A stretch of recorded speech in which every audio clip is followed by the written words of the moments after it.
Our commissioners, whomever else would like to answer, and you can also pass on that one. So if you want to start, Crystal, because I handed you the mic, go ahead. And just send it around. So when it comes to the proposal to make Eastern Washington the 51st state, the biggest problem with that is that's not really fiscally responsible. Right now, on the west side of the state, the income tax or taxes that are collected there are helping to fund projects here in Eastern Washington, and Eastern Washington just doesn't have a tax base to support itself. Okay, keep passing it around. So, unlike other candidates, judicial candidates are bound by the canons of judicial conduct. So our speech is actually limited on issues that we can and cannot speak on. One of the candidates' canons actually says that we cannot make pledges or commitments regarding potential issues that might come up into the court system. In the fall, there was a rally here in the Ag Trade Center that had folks that were very pro-Liberty State and then also people that were against it. The reason that I will not speak on this issue is that if there was an issue between two of these supporters, pro or against, that's going straight into the court system. It's completely inappropriate for a judge to make a commitment on the issue ahead of a time and prejudge the case. If I'm elected, I want to make sure that folks that come into my courtroom feel like they're getting a fair shake and they're not having their case prejudged before they walk in.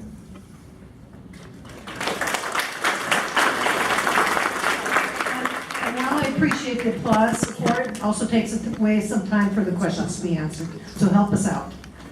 So I have been involved in the 51st state agenda, and I am not sure of what's going on in regards to how are we going to support a Capitol building, a new Capitol building. Are we going to support state police and fire and so forth? So I want to kind of stay neutral on that until I start finding out some of these answers.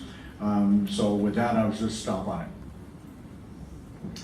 Hi, I'm running for your representative for the 42nd state, which is the state of Washington.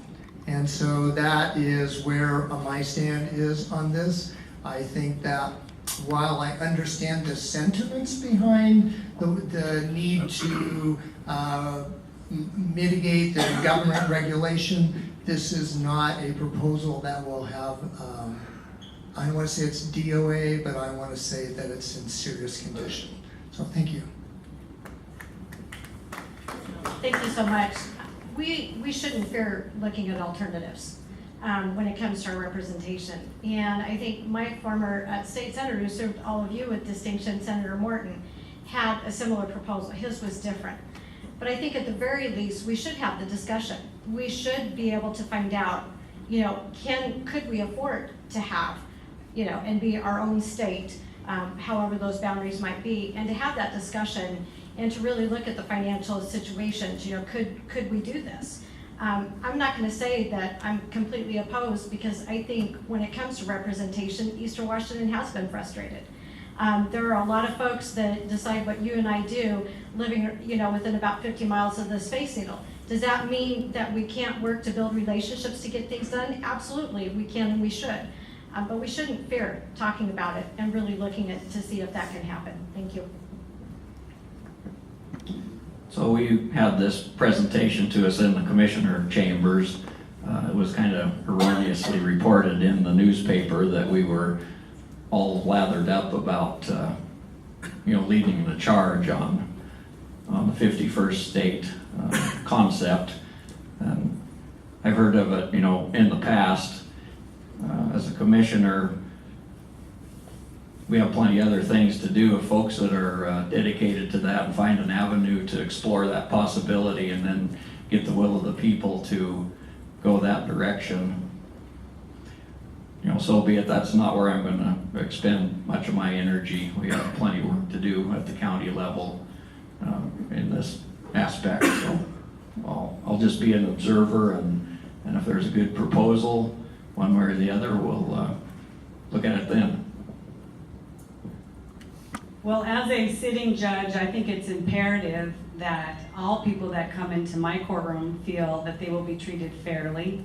And for that reason, as stated in the judicial canons, judges should not make statements or do things that might cause people to think they may not be treated fairly. So I don't think it would be appropriate for a sitting judge to give an opinion about that particular issue, as clearly there will be people who maintain opposite positions in my courtroom.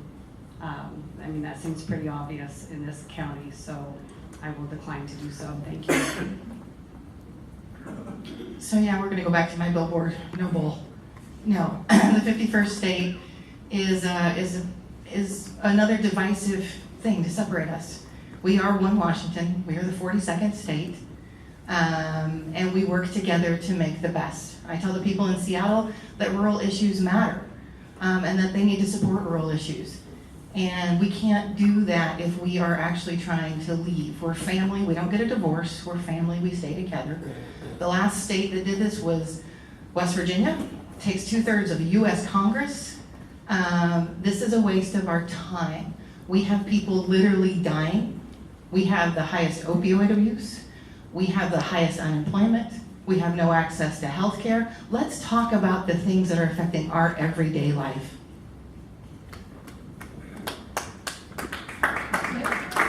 Again, help us out here so we can get more questions asked. I understand everyone's frustration at the lack of representation that you feel compared to the west side, but I also believe that it's a bad idea. We don't have the money. I mean, road funding, schools, you name it. It seems like an impossibility to me, and again, a divisive possibility, so I vote no. Well, as an accountant, I've always got an opinion about everything. And if you ask my opinion, I'll give you an honest answer. We're the most economically depressed legislative district in the state. We've got the highest unemployment, the highest uninsured rate, and all the information that I see says for every dollar that we put into the state coffer, we get $2 back. Which may be contrary to what a lot of people have heard. But right now, what I'd like to do is start working on improving the economic situation in the 7th District. We leave a lot of money on the table. Capital projects can be funded with state monies that if we don't use it, it's going to go somewhere else and be spent. This 51st state idea, if you think things are bad now, in my opinion, carve yourself out as the 51st state and things are going to be considerably worse. You may have control over things, but I think the economic conditions, the unemployment, the uninsured, all of those factors are going to be considerably worse than they are now. Thank you.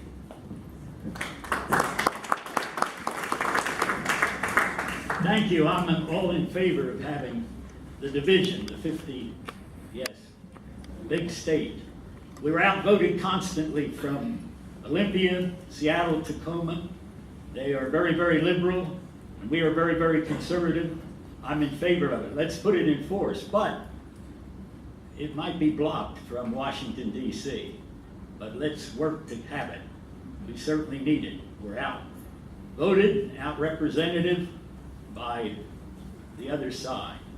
And then too, Kathy is of course, represents us in the House of Representatives.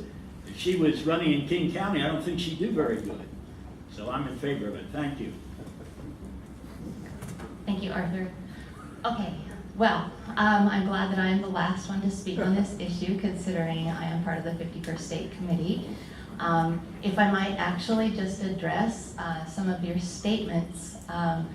All of our information is readily available at www.libertystate.org, and I could highly encourage you to go onto the homepage and click on Representative Matt Shea's presentation that we did here in Colville in January, actually, that was very, very well received.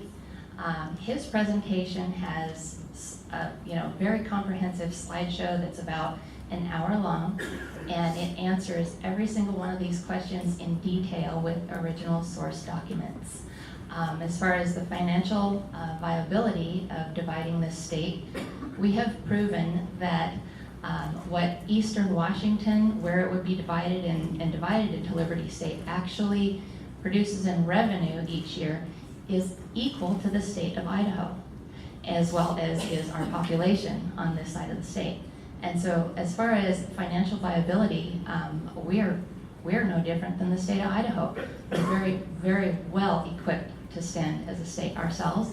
And the bottom line is basically random polls from television stations have proven that 73 to 75% of the people, generally across the board, absolutely support the division of this state. I highly encourage the elected officials not to ignore those numbers, because when 73 to 75% of the people support that, you would be well representing your constituents to reconsider. And so thank you.